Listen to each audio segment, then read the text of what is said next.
Hey, helping you avoid overwhelm is the theme of today's post. And I was just in overwhelm because I kept having issues with my phone. But what I want to share with you today, guys, is that, this time of year, we're getting busy, right? It's nice out. The buyers are starting to come out of the woodwork. The sellers are starting to call to list their homes. And one of the things that, in leading our team, one of the great things that we get to do is sit down with each agent individually a few times a year and really talk about what's working for them and what isn't working for them. And the theme, there were two themes that came out of the reviews that I just did over the last week. And number one was helping them avoid overwhelm. And the easiest way for me to help them to do that was to, and by the way, what they're meaning by that is, I'm coming into work and then I'm feeling like I'm stalling out. I've got so much to do that I end up doing nothing. And so a very simple way to avoid that overwhelm when it comes to prospecting is to prospect by lead source, right?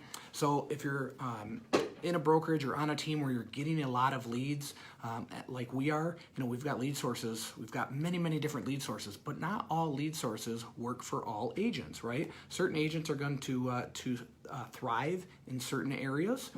For example, hey, Kathy, certain agents are going to thrive in certain arenas. Maybe it's open houses, maybe it's internet leads, and then you have other agents that aren't going to do so well in those areas. And through our one-on-ones, what we discovered is, one, you need to know where you're doing really well. What lead sources work really well for you? And really build, I call them silos. Build silos inside of your business based on the things that you're already having success with, right? And so, for example, some agents were open house, Zillow, and past clients or Sphere, right? Some agents weren't really good with the internet leads, and that's okay. Some agents are just better shaking hands and getting to know people, right? I think it depends how long you've been in the business. It depends on the personality. There's a lot of different things, a lot of different reasons on why you might thrive in a certain arena, in a certain area. So what I was sharing with them basically was, let's identify 2 or 3 that you're already doing good at and try to do better at them. If I'm really good at open houses, then I have to create a system of follow-up that, our content management system, it will pretty much knock on their door for you, right? If you set it up correctly. And so identifying with the agents, okay, if open houses are a sweet spot for you, then how do we create a system behind that really provides the utmost follow-up, right, and communication, and opens up different lines of communication. And then let's look at what is the next thing, right? So the last person that I just met with, here it is. So sitting down and looking at this, for this person, for her, it was open houses, Zillow, and her Sphere. That's where she's already had the most impact in her business. And so, inside of those 3 things, are we having good luck with them, or do we really have a system behind them that's going to help us dive deep and really produce great results out of those systems? And for the most part, what it's been is they're just getting a lot of leads, and so they're having some success. But if you're getting a bunch of leads and then you can create systems, right, that have great follow-up, that's when you're going to, like the last person I met with prior to her, do 65 deals in a year, right? So super important to identify where you're doing really well at, identify those lead sources, what they are, and then create a great system behind that. That's going to make your workday easier, and it's also going to make your life easier. You're going to avoid that roller coaster.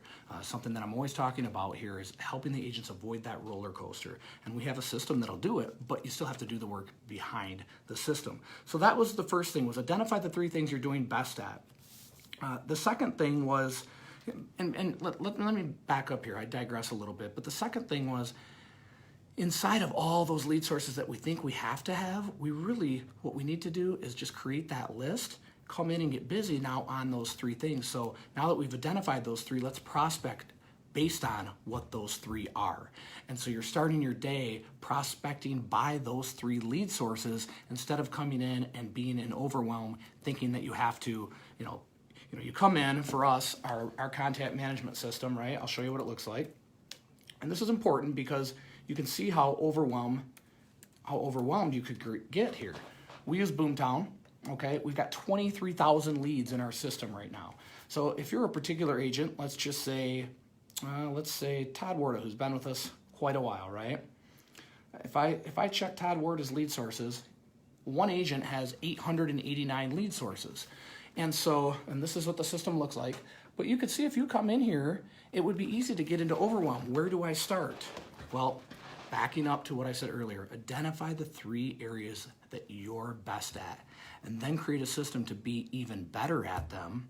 And then when you come in your day to prospect, just focus on those 3, right? And that will make your day so much smoother. It will create a business that, again, agents often go like this. If you do this, you will be slow, steady, win the race, and you will just keep climbing.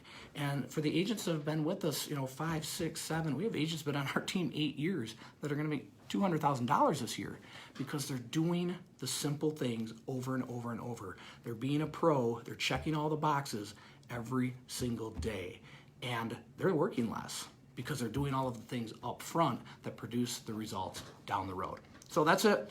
Just hoping you avoid overwhelm inside of your prospecting. And here it is again.